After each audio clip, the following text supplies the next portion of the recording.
धाराशिव तालुक्यातील ढोकी येथील तेरणा साखर कारखाना प्रशालेत आनंदनगरी हा उपक्रम आयोजित करण्यात आला। त्याबद्दल प्रशालेचे मुख्याध्यापक श्री संजय पाटील सर यांनी कार्यक्रमाचा उद्देश सांगून व्यवसायाभिमुख महत्त्व सांगितले।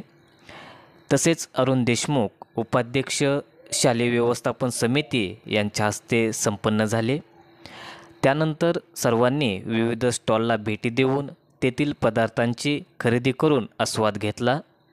सदरील कार्यक्रमास नासिर शेख उपाध्यक्ष तसेच पोलीस पाटील राहुल वाकुरे, शकीलभाई, सुरेश कदम, परशुराम भुसारे व पालक यांनी भेट देऊन उपक्रमाचे कौतुक केले।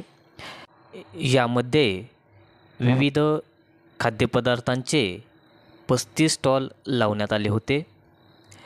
तसेच यामध्ये जवळपास 40,000 रुपयांची उलाढाल झाली असल्याचे पर्यवेक्षक श्री कोळपे सर यांनी सांगितले। यशस्वीतेसाठी Shri Chaure sir, Suravase sir, Ghevare sir, Chavan sir, Mahor sir, Naik sir तसेच इतर शिक्षक कर्मचारी यांनी परिश्रम घेतले। तसेच विद्यार्थ्यांनी देखील या उपक्रमामध्ये मोठ्या संख्येने सहभाग नोंदवला। जनसंवाद समाचार मुख्य संपादक के डी साळुंके, धन्यवाद।